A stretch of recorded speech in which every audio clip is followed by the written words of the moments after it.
Good evening. Good evening. We're going to get ready to start.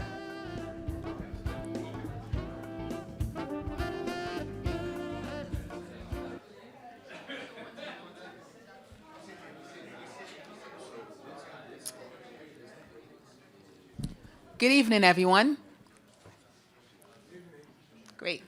I'd like to call to order this public hearing for the New York State Monitor for the Mount Vernon City School District. Today is Tuesday, November 18th, 2025. Please stand for the pledge. I pledge allegiance to the flag of the United States of America and to the republic for which it stands, one nation, under God, indivisible, with liberty and justice for all.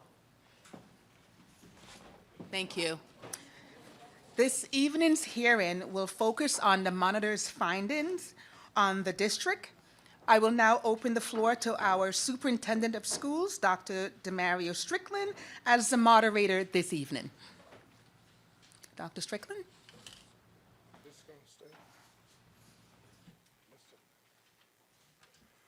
Great evening, everyone. Great evening, everyone. Great evening. It's been a while since we had a crowd. Very happy. My name is Dr. Demario Strickland, proud superintendent of schools for the Mount Vernon City School District, and I am excited to welcome you all to this evening's State Monitor public hearing. This is how this time will go. I'm going to review the meeting protocols. We are then going to have a presentation on the proposed academic and financial plans by our state monitor, Dr. Kimberly Young-Wilkins. There will be opportunities for public comments. First would be with the 4 individuals that signed up. Next, we have a sign-up sheet if you would like to speak at our hearing this evening. And then finally, we will open the floor for anyone to come and speak. Okay.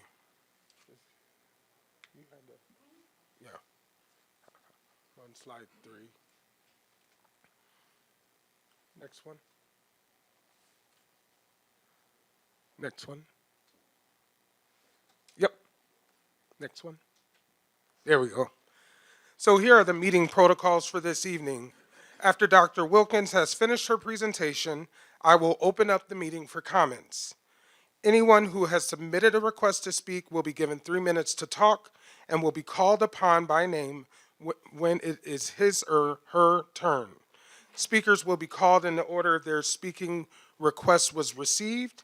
You may still sign up to speak, as I said before, if you submit a request prior to the conclusion of this public comment portion of the public hearing. Written comments also can be submitted as well. And if you do have written comments, you will send those comments to kyoungwilkins@mtvernoncsd.org. And with that being said, I would like to welcome our state monitor, Dr. Kimberly Young-Wilkins.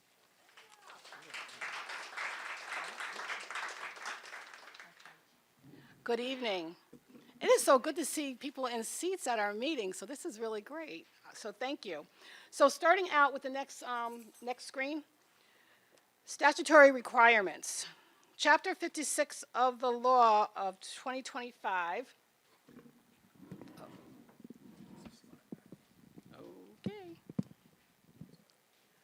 Of 2025 requires that the monitor appointed by the Commissioner of Education develop a proposed 5-year academic improvement and financial plans in consultation with the Board of Education. The legislation also requires that the board conduct a public hearing on the proposed plans to consider the input of the community. And that's why you saw a draft all over that plan, because it truly is a draft. Next one. So the monitor, as I did this work, took a 3-pronged approach to the data collection. The data initially gathered through the actively participating in the daily work and activities of the central office staff. Second was purposeful sampling of identified internal and external groups and folks to participate in actually interviews and focus groups. And finally, the district documents and other artifacts related to the district businesses were examined. Those individual conversations and focus groups and community groups are going to be ongoing the entire time that I'm here. 'Cause you have to get the voice of the community, so more is coming. But there's probably over 100 interviews that I have done so far in the 3.5 months I've been here. Next screen. So the academic improvement, key findings for academic improvement. So there have been instances of board trustees, and let me stop there for a minute. This does not mean all trustees. So you will see this repeated in the first domain and the first 4 findings. Please note this. When it says that, it's not all trustees, but I have to make the recommendation or the finding as I see it. So there have been instances of board trustees not adhering to board policy governing communication, internal, external, and verbal and written. This has led to a culture of mistrust and lack of respect among the board trustees with the superintendent. Another finding, again, the board needs to prioritize student achievement, assuring that all board decisions, let me say again, all board decisions reflect a commitment to improving student academic success. District leadership focuses on their specific area of administration, which has led to siloing of departments. They're very isolated. There is a lack of communication among academic and operational areas, leading to massive miscommunication and lack of continuity of practices, procedures, and cohesiveness. Next slide. The district lacks an up-to-date strategic plan or academic improvement plan with goals, processes, and protocols that clearly articulate the district's vision on how the district will significantly improve student learning. Currently, there is not an organizational chart for the district, especially for the district offices and their departments. The special ed program, which serves over 20% of the district enrollment, faces a number of challenges. I'm just going to mention a couple. Lack of placement of students in the least restrictive environment. Inconsistent provisions of IEPs specify services such as speech, occupational therapy, physical therapy, and service for the hearing and otherwise visually impaired. Another finding, there are a number of concerning issues regarding program for Ls, which is approximately 8% of the district enrollment. Currently, there is no administrator or director for services to L and lack a bilingual ENL and English for speakers of other world languages certified teachers. Another finding, there's a lot of findings, but let's highlight certain ones. The district does not implement a systemic response to intervention program. It's systemic, which means across the district. And then district leadership reports that there is inconsistency among schools in implementing the district's code of conduct and minimum use of restorative practices. Okay, next slide. These are key financial plans, and let me remind you, the number one reason you have a monitor is the fiscal distress of the district. In 2020, for 24-25, let me back up a second. Some of the findings of the first, there might be about 30 findings in the financial part. The first 7 or 8 were from your external and internal audits. And I need to remind you that there are other people coming in and looking at your data. So let me just go back to some of the findings. In 24-25 school year, independent audit revealed that the district has been relying on part-time outside consulting firms to oversee accounting functions. The district has not filled the position of the treasurer, which will be filled. They're in the process of doing that. There is a lack of staff and segregation of the duties in the payroll department. The lack of staff and segregation of duties negatively affect the payroll function. The increase in the risk of potential error in payroll processes not being performed accurately or timely. Those two roles, the person who takes the money in and one that goes out, they have to be separated. They cannot be together. Currently, many of the payroll functions are performed by a third-party consultant. The budget is not aligned with the district long-term operating plan or a capital plan. The budget does not appear to be aligned with the district's stated academic, social, emotional needs and does not appear to account for year-to-year enrollment fluctuations. That's kind of a big one. Your enrollment's important. You need to know that on a daily basis. There's no evidence of a calendar that shows revenue or expenditures. There's no evidence of monthly, bi-monthly, or quarterly cash flow analysis. There's no evidence that the district has processes for long and short-term planning for building, grounds, and facility maintenance, repair, and construction. Next one. Nope, there we go. The technology department operates siloed from the rest of the district. This is lack of clear communication from the technology department to schools and to the district staff. And there is no evidence of a technology plan that I can get a hold of that is connected to instructional practices, student learning, and data-driven instruction, as well as professional development. Staff and parents report that the district website is not user-friendly, is difficult to use, and in many instances, the information is outdated. You shouldn't have to take 15 steps to get to one thing. That's on this day and age, unnecessary. All right, key recommendations.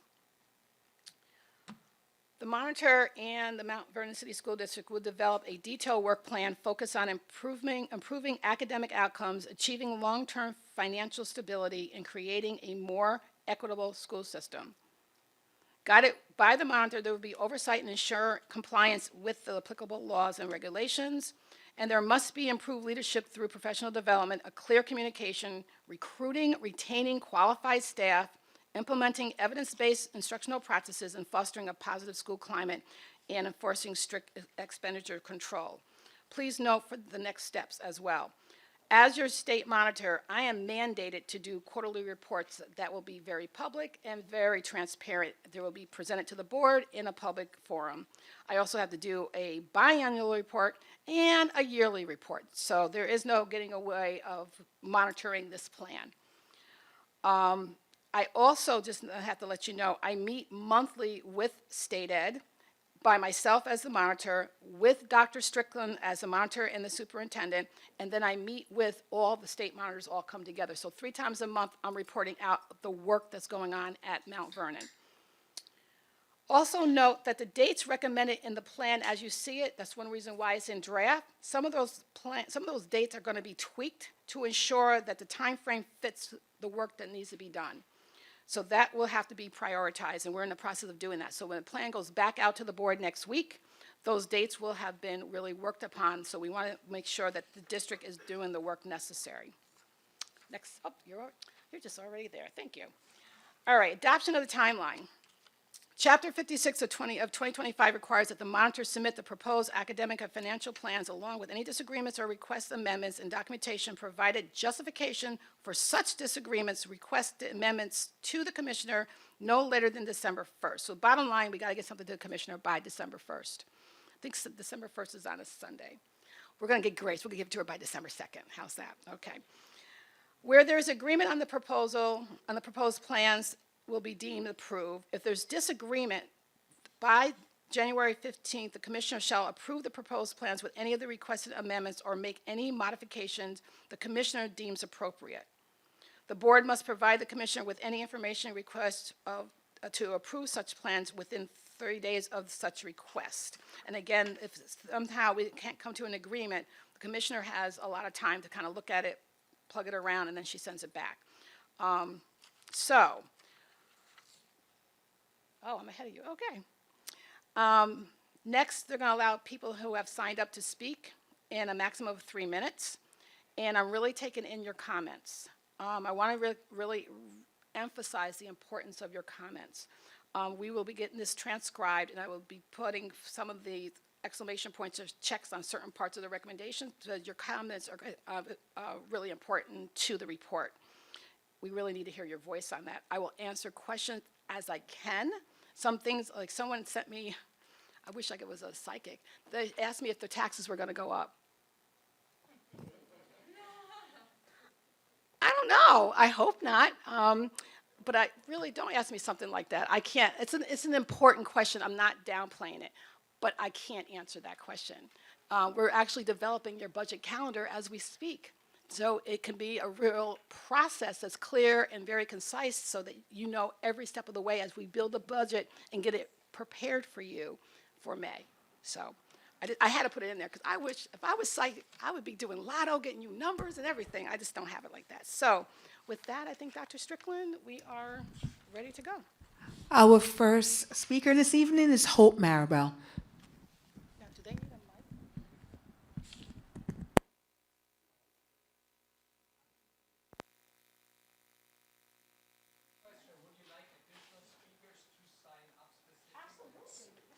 It's a pen and a paper right here. I can sit, right?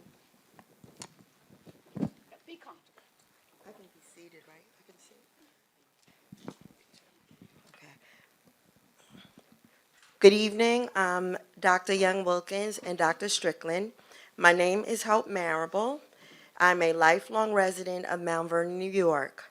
I will be brief, but before proceeding, I should disclaim that I am the sibling of Dr. Donna L. Marable, the school district's district board's president, and I am the board president of the Mount Vernon Public Library.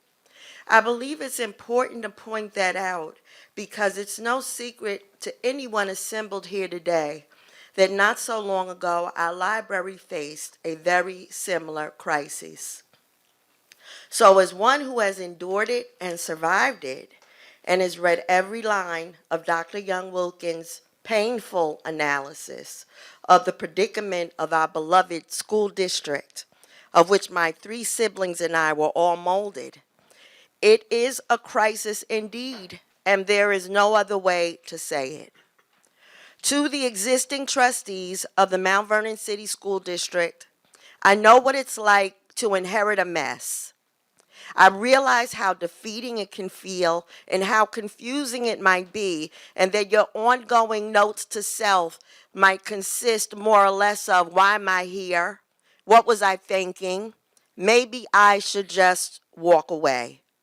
But each of you has been charged with the task because a higher being has chosen each and every single one of you to do so. Apart from your commitment to faith and family, I believe saving our school district will be the single most important thing you have ever done because our children are this community's greatest investment. On January 5th, 2024, Lauren Moore, the Assistant Commissioner for Libraries, wrote, the Mount Vernon Public Library Board of Trustees has submitted the required elements of its registration application, and its 2020 annual report is now approved. As a result, the New York State Library has approved the Mount Vernon Public Library's registration. When I read those words, I slept well that night, contented knowing I had stayed the course and kept my promises. So whatever you do, stay the course and don't give up. You will rise or fall together, so you'd better stick together as a team. We want to see you rise because our children are worth fighting for. I believe Dr. Strickland, Dr. Young Wilkins are a godsend, and I thank you both for your service as well. Thank you. Mary Kingsley? I don't get to finish, and one for you too, in case, because 3 minutes isn't very long. I was just going to say again, there is a sign-up sheet up front. You can come up and sign your name, and after the folks that called in have their thoughts, you will be called upon.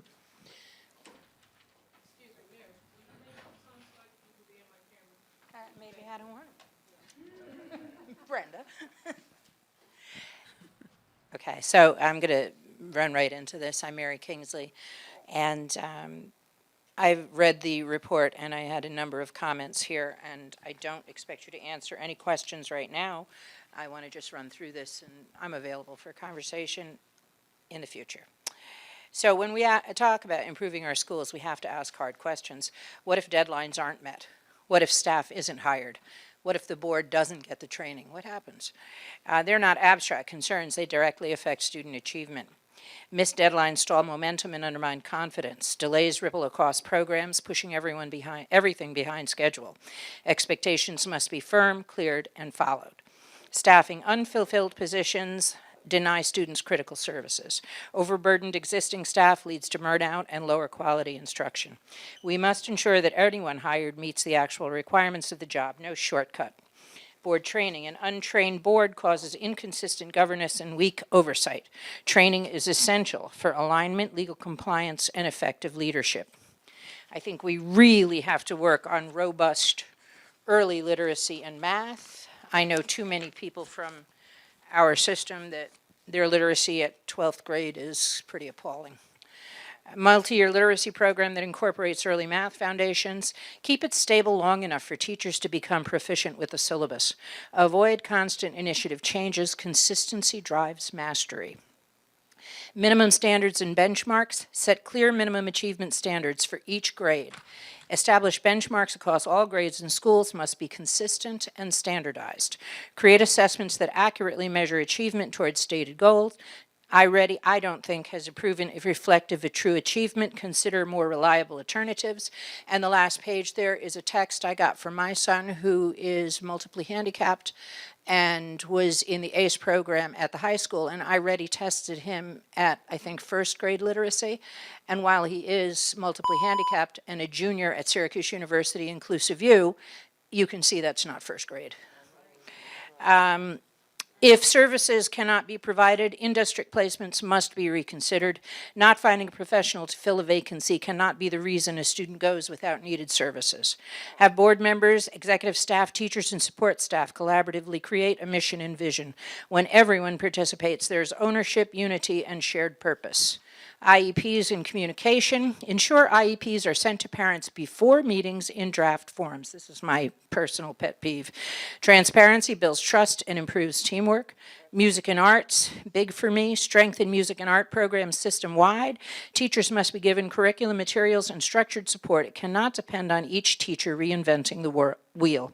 Staff and safety in buildings. Buildings must be secure, staffed, and monitored. Adequate personnel needed for hallways, emergencies, and absences. Stop pulling staff out of buildings for meetings. Student safety and supervision come first. And you can read the rest. Thank you. Brenda L. Crump.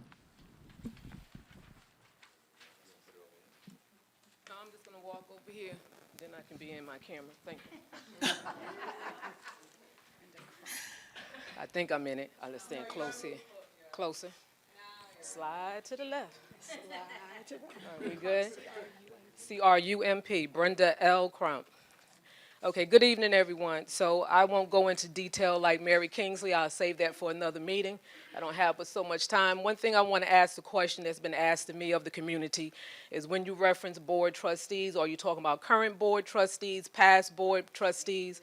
My response was that the question would be better asked to you. Sorry for pointing. That you could answer that question. I would give an assumption that via your observation, participation, your conversation of current and past, since you've been here, and I'm assuming that you've reviewed some board meetings and some notes and other things, that's your assessment. But please answer the question for the community so that it would be factual. Also, I want to talk about the communication of this public hearing. Whenever there's a public hearing, that's something very, very serious. It should be at the top of the Facebook page. If there's a pin like on normal Facebook page where it's pinned, you shouldn't have to scroll down to the bottom for it. In reference to using all of our mode, means, and methods of communication to outreach to the community. It is not efficient, it is not sufficient to say, oh, well, we put it on our website. Not many people go to your website, and as you have said, it's very confusing to get things from the website. So we should be using all social media, all types of our Blackboard alert, that's email, text, and what else is that? Robocalls. In my effort as a community person to alert people about this public hearing, so many people are saying that they were not aware. That is not acceptable for public hearings. Public hearings, I get robocalls from different schools about plays and musicals which are important for our children, but our public hearings of any kind is very important. So we definitely need a better outreach. I am asking and suggesting that the board take a look at the contract of whoever is doing our communications for the district, because I'm just a straightforward person. It's poor. It's not good at all for reaching out to our community members, and if we really want them to be involved and engaged and active people. I want to also say the question's been asked of me, is the time frame of your report, like how far back have you gone in your research and gathering and collecting of your data to make your assessment?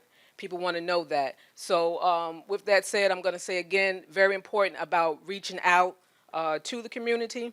And also, as I said, oh, and then when you put in your report the draft, although it's draft, I think it also should be, if you say a see attachment, I'm one of those that want to see the attachment.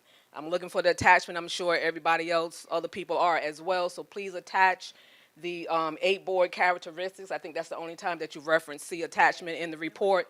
And it wasn't there at the report at the time. But I've put out, and then Trustee Erica Peterson did respond, because I did put out something to all of the trustees and the superintendent as well, to please add that. So it was provided. I did put it out in the outreach to the community, but please make sure that when we go to the site and we pull that up, that is there. Anything that says attachments. Thank you. Thank you. Bishop Edwards? Don't let the time start. I want to introduce who I am because we got a lot to say. I bring with us our president of UBC, the pastor of the Greater Centennial Church. A church has been in this community for 128 years. He's been pastor here for 14 years. I've been pastoring Friendship Church for the last 37 years. Our church is 84 years in this community, and so we are here. Now you can let it go. When we heard of this, we received a telephone call asking us, have the ministers been invited for an interview with you all? We had to ask, we said no. Secondly, we are concerned about that the information that you have given us, and we want to welcome you and thank you for coming. I called the superintendent to find out who you was before I even got here. We want to say if this information is correct, is factual, then we feel that we have been violated by the previous boards. That our community, we did not realize what a mess we are in. Because when somebody have to come from outside our community to police us, that's bad. There's nothing good what's happening here. In addition, I asked this question, is we paying for this or the state paying for this? I'm told that we are paying for this. In addition, we paying her lodge for her to be here. That's bad. That's not good at all. And I've been living in this community 37 years. And we have fought. We have fought when we wanted inclusion, when we wanted to tell her in the ICA out of our district because it reflects who we were. We took over. And we took over the sense of pride. Now here, many years later, where people who have died and now sleeping in the silent city, now we are to this point that a state monitor has been assigned because somebody in our district requested it because we didn't trust each other. Right. And let me tell you something, it's going to get worse before it gets better. There will be layoffs. Yeah. There will be terminations. Simply because we didn't do what we had to do, now the state have to come in and do what we should have done. Right. She's here for 2 years. That's if the commissioners say that she could be here for 2 years. It may be 5 years. We're looking at a district like Newark, New Jersey. I'm from New Jersey. And the state took over Newark. It took them a decade to get it back. So this is not a good situation for us. It's a terrible situation. Please give my colleague, my president, 3 minutes. I need 3 minutes. No, let's give him, yes. But I'm pissed by this. I'm not happy by this. I'm embarrassed. And everybody in here should be embarrassed because we trusted elected officials to do the work, and she's saying it was not done. So I support you, Superintendent, and I support you to get us back on track. And whatever we have to do as clergy, they said keep the clergy out. The clergy got us to the point where the white folks or the people that was in charge was oppressing us. We got to the point where we had freedom, and we took advantage of it. So I want to tell you this, and I'm not racist, brother. I'm not racist. I'm going to tell you how it was when I first came here. And while we are disappointed at some of the things that have been found in the report, we're also excited that transparency can now come. We're excited that quarterly reports have to happen. We're excited that they need to be public. We're excited about those aspects of where we are because now we can all work together to help get out from under the burden in which we have. So while we are upset that we were told years ago everything was okay, we're doing fine, to find out now that we're not doing fine, to find out now that we're in this crisis, and now we have the state monitor here, we have no other choice but to go along with the findings and then do the work and not point fingers. You cannot, I'm a preacher, so I got to give you a Bible reference. No man that puts their hand to the plow and looks back can move forward. You can't keep going forward by looking backwards to see who shot John. We got to move forward to do what's best for our students and what's best for our community. Thank you.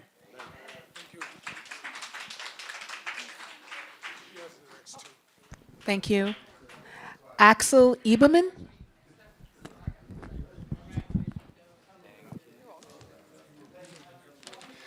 Good evening, Mount Vernon. Thank you for holding this hearing and allowing the community to speak. I think this is very important.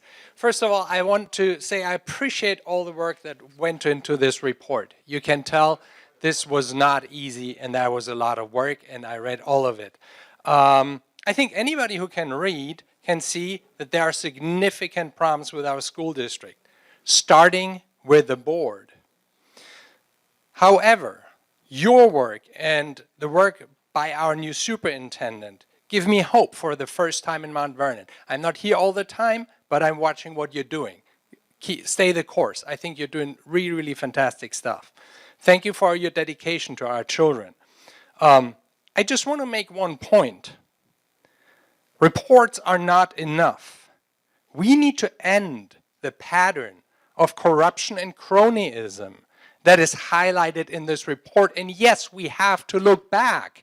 If actions were improper, they need to be accounted for.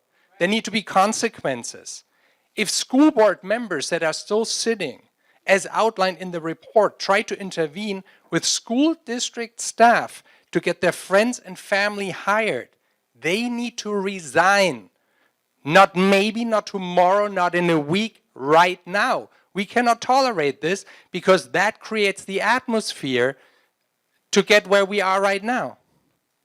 Accountability is also needed in regard to possible overpayments for certain school employees. It is an open secret that large amounts of money may have been paid in salaries to people at the school district that were not entitled to receive it. This has been kicking around like a hot potato for years. And if it is not true, hire an independent auditor, please, and let the community know. But the rumors are out there, and this is not going to go away. I've heard this for many years, and you guys need to account for that. Keep up the good work. We are hopeful with what you're doing. Thank you. Thank you. Cynthia Crenshaw?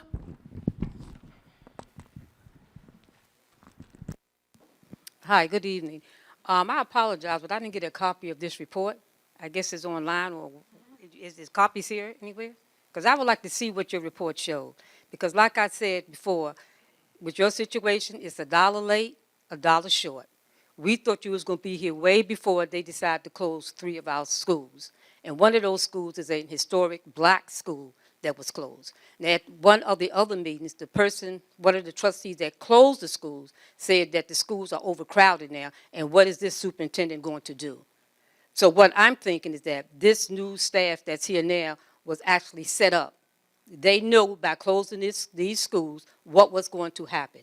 What is your plans now? And let me ask you something. Are they planning on selling those schools? And plus, are you planning on opening up another school to alleviate the overcrowding? What is the plan? I just have to see your report because I have not seen it. But I still feel that you are $1 late and $1 short.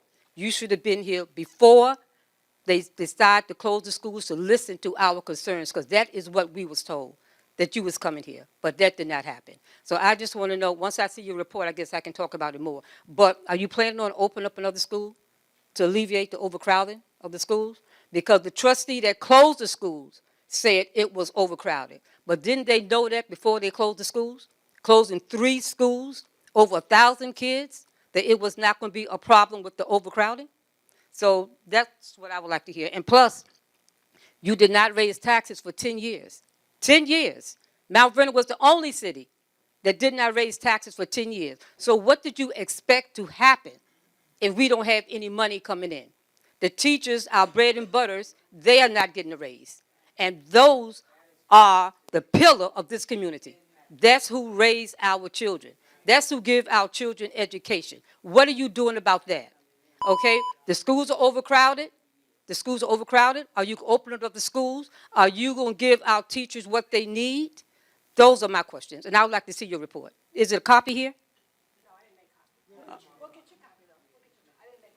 Okay, thank you. I did not see it.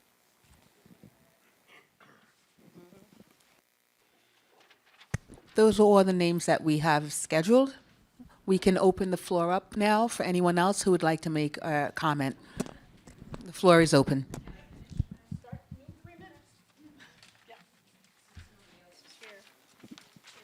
Thank you.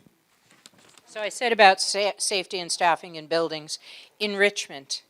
I think enrichment is critical for student achievement. I think we need a real district-wide enrichment program across grades and provide opportunities beyond remediation. Creativity, curiosity, and challenge matter. Parent and community input. Ensure meaningful input from parents, community members, and all stakeholders. Create genuine two-way communication. Multilingual outreach. Outreach must be multilingual and consistent across disciplines and schools. Families must understand programs, expectations, and opportunities. Staff self-assessment. Develop a self-assessment tool for staff to reflect on practice, growth, and needs. Involve the union in this. Promotes professionalism, accountability, and continuous improvement. And culture and respect. We must counteract apathy amongst those who feel unheard or disrespected.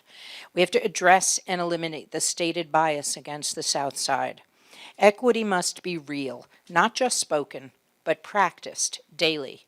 Accountability and responsibility to the community is necessary, but at the same time, we must support, praise, and elevate each other to be our best, not continue to attack, demean, ridicule, and accuse, usually without evidence or follow-through. We are one city, one community, one love. Let's be better. The floor is still open. If you would like to speak, please just raise your hand and state your name, please. Hello, everyone. Don't stop.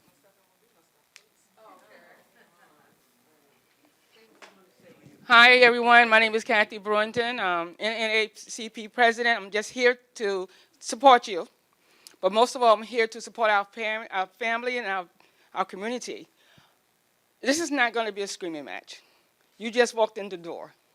So we understand that you were set up, and our school district was set up for failure because of things that happened, redlining, moving schools, putting families in other communities, and they could not go to their next door school. So it was set up to fail. So you came into a house already on fire. Understanding this here, what are you going to do about rebuilding and reconnecting our community? Because our schools are overcrowded.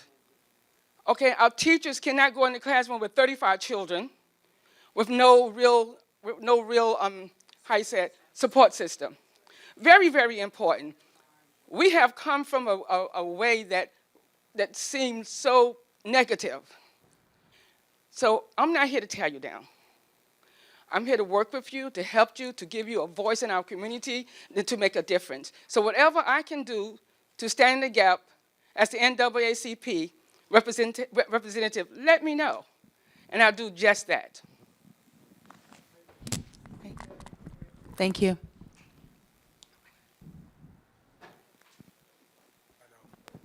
Good evening, everyone. My name is Jerry Ann Grant. I am a parent in the district, and I do have 2 students, one in high school and one in elementary school.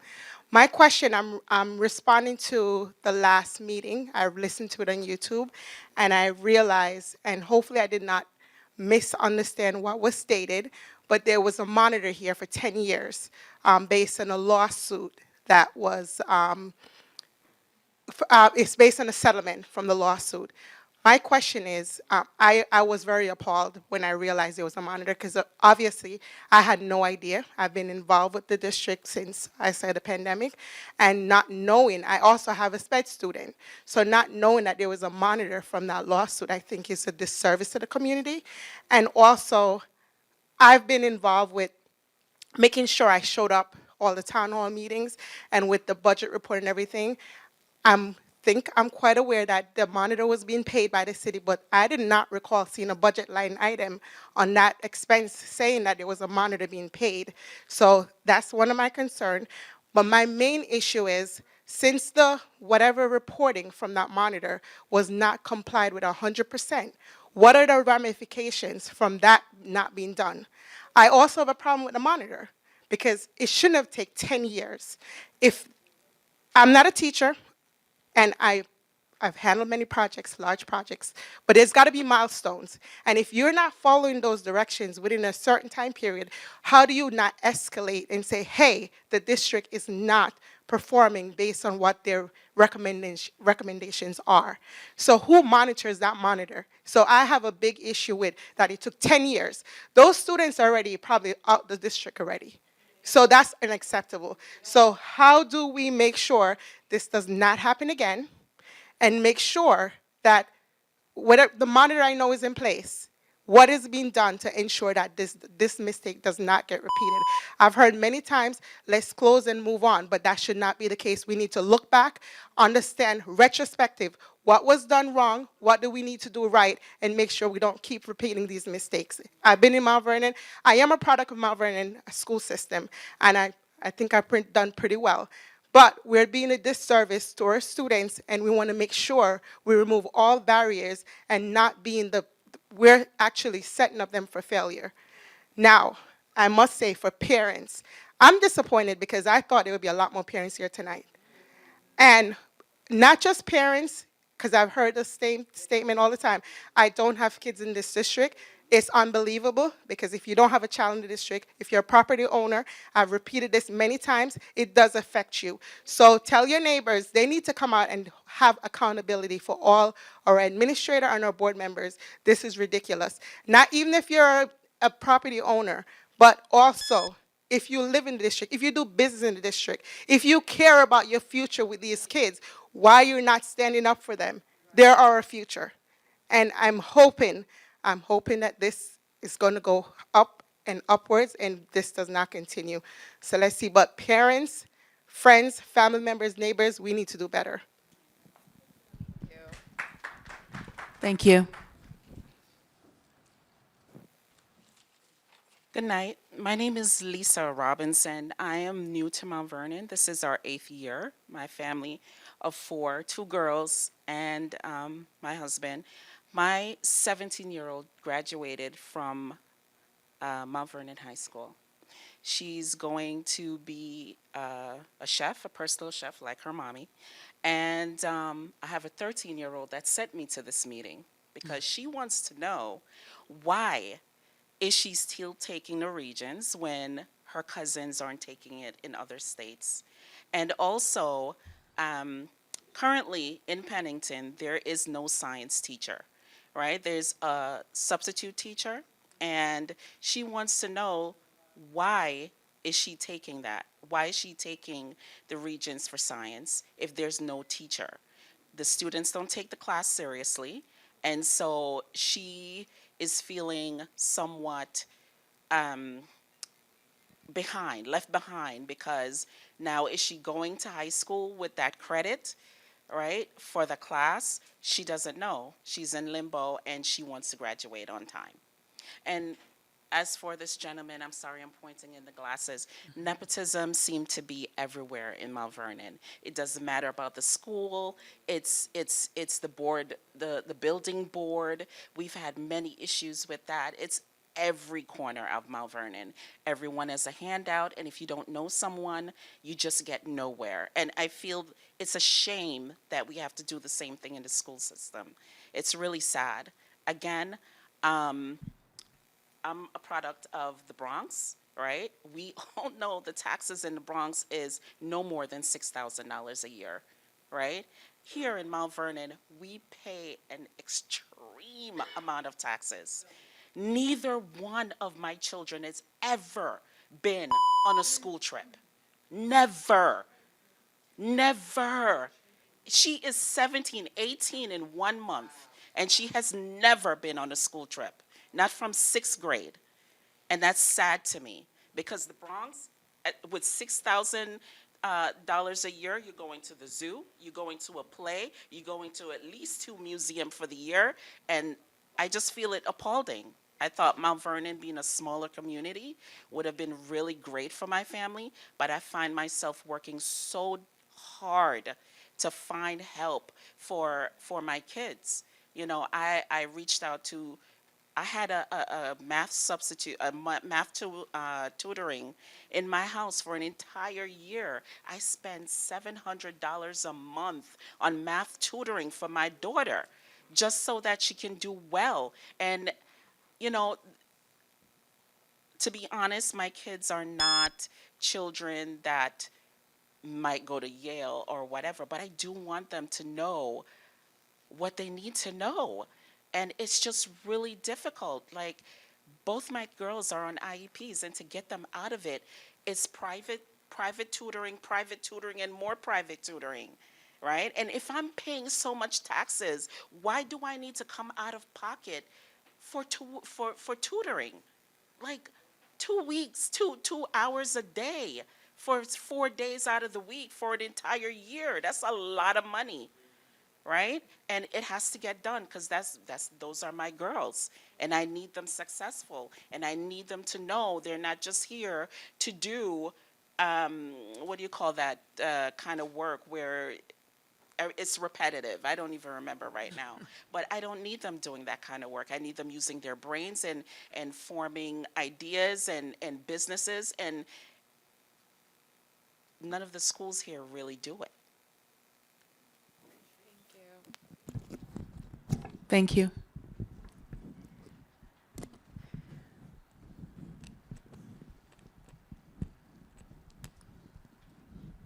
The floor is still open. If anybody has anything else, any other comments? No,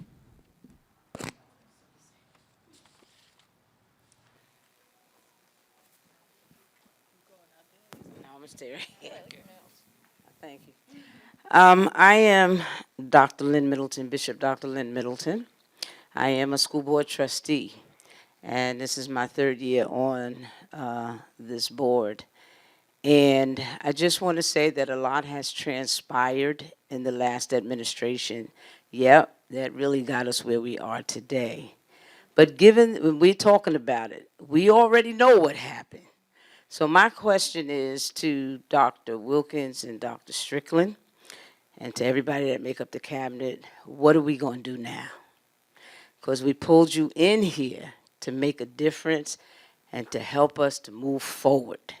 And that is what we need to do. We need to bounce off of what it was and make it what it needs to be. So we need to move forward with what it is. And I think, if I'm not mistaken, in the address that I heard, that there was maybe a higher number than now, a lower number of teachers resigning, but now we're at a lower number.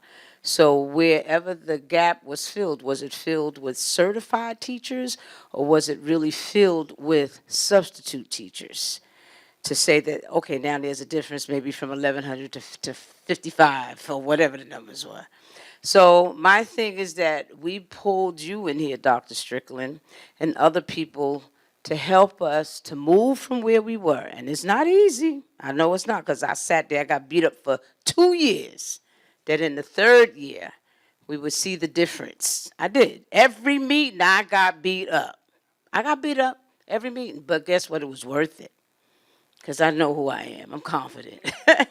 And I know whose I am, so I'm confident. So my question today is, can we, knowing what it was and listening to the report, can we now take your recommendations, and can we now see what it is that we need to do to make this district move forward? Because here's another thing that I've been repeatedly saying and been repetitive about, is that you cannot take old wine and put it into new skin bottles and think it's going to work. There's residue. Trust me, hear me. There's residue. And when residue is on you like that, can't work. So the new way of thinking cannot go where you need it to go when there's old and new together. It doesn't work. It doesn't work. So I want to know, as a board member, and we're going to get together when we do, how it is now, knowing what it was, because you came in, right? Knowing what it was. And we want to move forward. And we have got to move forward. All right? So that's all I want to say. Because Mount Vernon, money earned in Mount Vernon, I've been here all my life. And guess what? We've got the potential to do it. And don't play us in Mount Vernon because we, yeah, we on. We on. Yeah. Okay, so listen, it's my prayer to see better than not. Thank you. Thank you.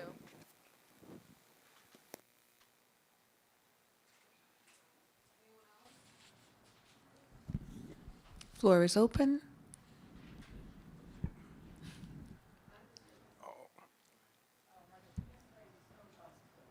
And then I'll get to you too.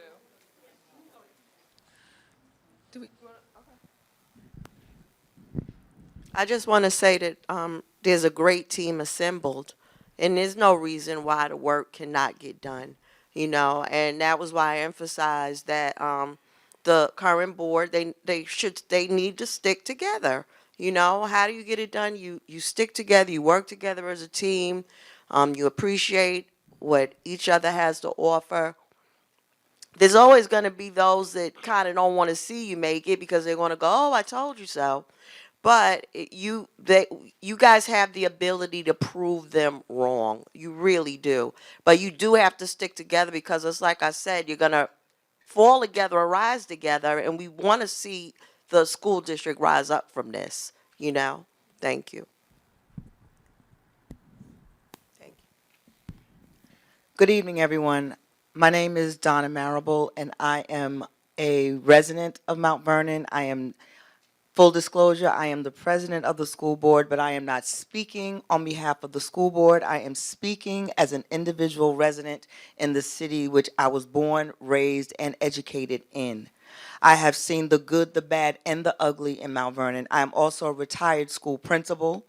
I have served for over 25 years. I am now retired, and I have watched our school district deteriorate to the point that it is alarming, but I want to say that I also have hope. I want to say thank you for this transparent report. It is absolutely mind-opening and mind-blowing because there are some things in that report that we thought was true, but now we know based on the data that it is true. I also want to say thank you to Dr. Strickland because I have seen that he is motivated, he is educated, he is knowledgeable, he is committed, he is passionate, he sees what it is that has happened in the past, and he knows what it's going to take to move us forward, but we got to have some patience. We've got to have patience. We didn't get here overnight. We know that there were things that were done that for self-serving purposes. We know that it occurred. We know that they didn't raise taxes for 9 years. And we know what the implications are of that because the bills still come in regardless. So we also know that tomorrow is a new day.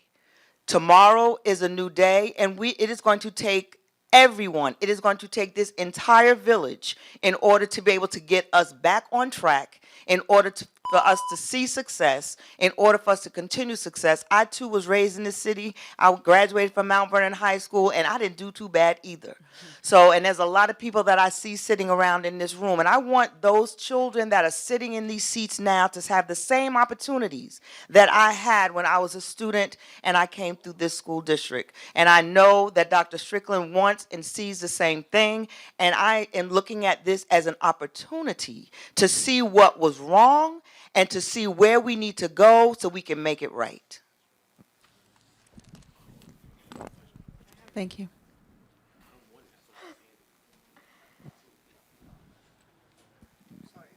Thank you so much. Good evening. My name is Geraldine Lorday, and I am a Mount Vernon resident. I do not have, I shouldn't say, my granddaughter goes to Denzel Washington School. And I just want to say one of the things that concerned me, first of all, tonight was that this meeting was held at 5:30, which is an awkward time for parents to be, if you expect parents really to participate. Board meetings are held at 6 o'clock. To have a meeting at 5:30, and you really want parents to come out. And in addition to the things that were already stated, that it's not known to parents, I'm wondering why schools, I'm looking at, and I'm saying to myself, what are we doing wrong? For 30 years, I've sat in this room, at least 30 years. I was a teacher in New York City. I came, and my biggest concern has always been for parental involvement and community involvement. And I work with a team of people on what we call Parent Involvement Day. But to me, Parent Involvement Day is every day. And it seems to me that there is just a blatant disrespect for parents. We say that we want parents, and we say that we know that they have difficulty getting here, but we still, the board meeting is at 6, but we have this meeting at 5:30. I'm asking myself why. That was my first concern. Then I want to know if we had, when they have math night, or they have science night, or they have ELA night, the parent coordinators get on the phone and they make calls, and they're robocalls, and they're all kinds of calls. When you tell me that you're interested in getting parents out, if that was not done for this meeting, then we're not doing our job. Secondly, I feel like parents are disenfranchised because whenever we come to meetings, we can ask 1,000 questions and never get an answer.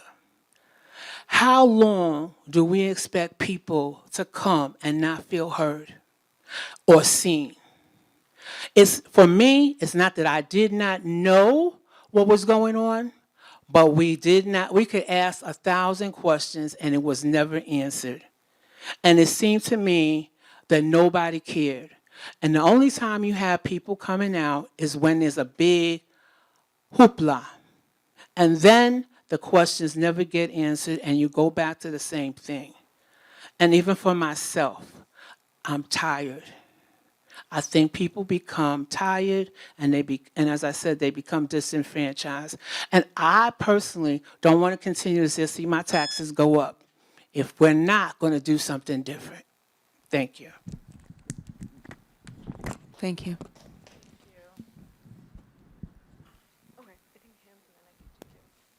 Thank you. Thank you, Sister Lord. I don't know if I have to introduce myself. My name is Jeff Monroe. But Sister Lord definitely put one issue on the table because we have to address that this is a working class community. We have to act like it. And that's one of the problems with our general structure and culture. I think one thing I'd like to address in my minute and 42 seconds left is that toward the end of, first of all, Dr. Young-Wilkins, thank you for your work. I have been one of the people who have no tolerance for external state control at state, federal, or otherwise of community. But in that we are here, I am wondering if in your theory of change presentation or your particular premise, what allowance is there for actual community control? Community control, we can discuss the details and the ramifications later, but it actually needs to be installed in a way that's systemically actually demanded so that we have communities, whether it's block by block, district by district, I don't know how we use in terms of census or whatever, some level of accountability where bodies of people are accountable going from the bottom up. That's a problem in this community. We have an elite running this community like a neo-colonial outpost. I've said it before, it's nothing new, and I realize people take umbrage with it. It's a political analysis, not a personal attack. So in as much as we do have this neo-colonial construct, it does go back many decades to when actual colonial exploitation occurred in this community. We have to address that. This, in fact, is the nurturing institution of the academy, right? We have to act like that's what we want out of our students, not just tax-paying wage slaves. We have to bend and break, if we have to, the structure of the status quo. Finally, I'd like to say that if we can go forward, especially with things like farming, I've addressed that before as a solutionary process to look at. We have, again, this top-down thing where a nutrition specialist in Donna Jackson is now let go of the only farmer that in the community doing grassroots work toward farming. There are fiduciary, financial, there are academic, social outcomes that can benefit from that, and yet we're doing the same top-down thing. So to the superintendent, that's a particular thing you need to look at as one particular web of issues, but that's all I have, so I'm gonna hope that we can deal with that theory of change issue, because community control from the bottom up is what I'd like to see actual answers for. And then, of course, we have to deal with the community. I don't have any more time to talk, but the community is the issue. We don't have a well-informed, well-organized community, but that's our job, okay? That's another issue. Thank you. Thank you. Yes, I just had one more question. No, maybe two more. The schools that was closed and the reason they were closed, is that in this report? Why those? Okay, that's not in here. Okay, and it's no secret that our taxes were not raised for 10 years because the previous board was protecting a certain side of Mount Vernon and a certain class of people. Let's just put it out there. Everybody know that. That's not no secret. And as soon as they realized that the taxes was going to be raised, they threw that board under the bus. Everybody know it. There's no secret. So that's why our taxes was not made, because they was protecting a certain group of people. Okay? And when the taxes was raised, they threw them under the bus, which was very obvious.